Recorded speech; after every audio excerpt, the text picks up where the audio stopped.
എന്താ മനസ്സിലായി? ഞാൻ പറഞ്ഞു ചന്ദ്രശേഖരന്റെ പിന്നെ കൊലപാതകവുമായി ബന്ധപ്പെട്ട വിഷയത്തിൽ കുഞ്ഞനന്തൻ മരിച്ചപ്പോൾ കുഞ്ഞനന്തന്റെ മരണത്തിൽ ദുരൂഹതയുണ്ട്. പിന്നെ തെറിയോട് തെറിയാണ്. ആരാ എന്റെ മേത്ത് കയറാതെ?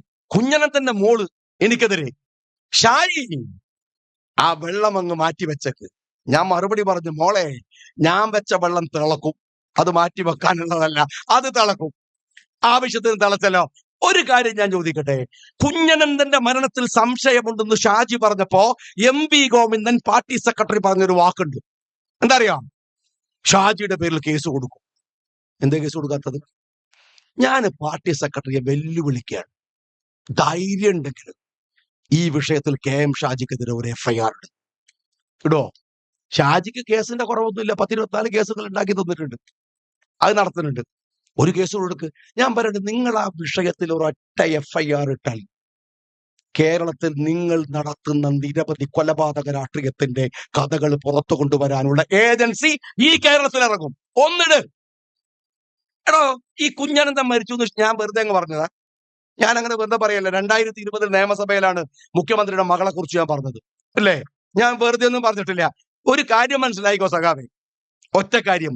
കുഞ്ഞനന്തൻ മരിക്കുന്ന വർഷം KM ഷാജി അഴീക്കോട് MLA ആണ്. തീർന്നില്ല. അഴീക്കോട് മണ്ഡലത്തിലാണ് സെൻട്രൽ ജയിലുള്ളത്. അറിയോങ്ങള്? ആ സെൻട്രൽ ജയിൽ നിൽക്കുന്ന സ്ഥലത്തിന്റെ MLA ഞാൻ. തീർന്നില്ല. ആ സെൻട്രൽ ജയിലിനകത്ത് അവിടുത്തെ അന്തേവാസികൾക്ക്, അവിടുത്തെ കുറ്റവാളികളായി അവിടെ ശിക്ഷ അനുഭവിച്ച് കഴിയുന്ന ആളുകൾക്ക് കുടിക്കാൻ വെള്ളമില്ല എന്ന പ്രശ്നം വന്നു. ഞാൻ പറഞ്ഞു, ഞാനൊരു കുഴൽക്കിണർ കുത്തിത്തരാം. ആരും ചെയ്യൂല. കാരണം എന്താ വെച്ചാല് ഒരു MLA എങ്ങനെ ചെയ്യൂല എന്നാണ് പറയുന്നത്. ഒരു ജയിലിലും ചെയ്തിട്ടില്ല. കാര്യം എന്താ? നമുക്ക് അടുത്ത് വോട്ടൊന്നും കിട്ടാനില്ല. പിന്നെ എങ്ങനെ, എന്തിനാ അവിടെ ഒരു കുഴൽക്കിണർ വേറെ കൂടെ കുത്തി കൊടുക്കാലോ? പക്ഷെ ഞാൻ അവിടുത്തെ ആള് എപ്പോഴും ഞാൻ ചെല്ലുമ്പോഴൊക്കെ കുഞ്ഞനന്തനൊക്കെ പരാതി പറയും, കുടിവെള്ള പ്രശ്നമുണ്ട് എന്നൊക്കെ പറയും. ഞാൻ പലപ്പോഴും കാണാറുണ്ട്. ഞാൻ അവിടെ കുടിവെള്ളം, അവിടെ കിണർ കുത്തി കൊടുത്തു. ഞാൻ കുഞ്ഞനന്തന്റെ മോളോട് പറയുന്നത് UDF ആണ് കുഞ്ഞനന്തനെ കൊന്നതെന്നാ പറഞ്ഞത്. അല്ല, നിങ്ങൾ പറഞ്ഞാണ്. അപ്പൊ പിന്നെ ഈ കുഴൽക്കിണർ കുത്തി ഉണ്ടാക്കിയിട്ട് അതിനകത്ത് കുഴപ്പമുണ്ടാക്കിയിട്ട് ഷാജി കൊന്നാന്ന് പറഞ്ഞൊരു കേസ് കൊടുക്കും. അങ്ങനെങ്കിലും ഒരു കേസ് വരട്ടെ, എന്തെങ്കിലും കൊടുക്കും. ഞാൻ ഒരു കാര്യം പറയാം.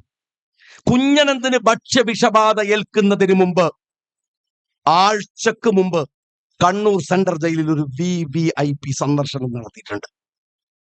അറിയാങ്ങൾ? സന്ദർശനം നടത്തിയിട്ടുണ്ട്. ബാക്കി കേസ് വന്നിട്ട് പറയാം. അന്വേഷണ ഏജൻസികൾ വരട്ടെ. ഇത് സംശയമുണ്ട്. ഒരു കുഞ്ഞനന്തൻ മാത്രല്ലടോ, TP ചന്ദ്രശേഖരൻ വധക്കേസിലെ മുഖ്യ പ്രതികളിൽ ഒരാൾ കുഞ്ഞനന്തനും പിന്നെ സന്തോഷം എന്ന് പറയും. വേറെ ഒരാളും, വളരെ പ്രധാനപ്പെട്ട വേറെ ഒരു സാക്ഷിയും. രണ്ടുപേരും മരിച്ചു. എങ്ങനെ മരിച്ചത് നിങ്ങൾ പറഞ്ഞിട്ടില്ല. ഞാൻ ചോദിക്കട്ടെ, ഷുക്കൂർ വധക്കേസിലെ ഒരു പ്രതിയും പ്രതിയുടെ ഭാര്യയും മരിച്ചു. ഒരു ഔട്ട്സ്പോക്കൺ ആയിട്ടുള്ള ഒരു സ്ത്രീ, അവരും ആത്മഹത്യ ചെയ്തു. മരിച്ചതല്ല, ആത്മഹത്യ ചെയ്തു.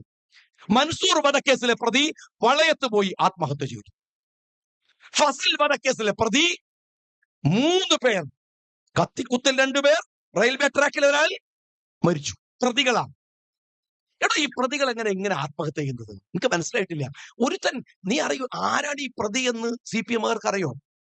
TP ചന്ദ്രശേഖരന് വെട്ടുകൊണ്ട് ദേഹം മുഴുക്ക വെട്ടി, 19 വെട്ട്, ചോര വാർന്നൊലിച്ചു, ഭീകരമായ ശബ്ദമുയർത്തി.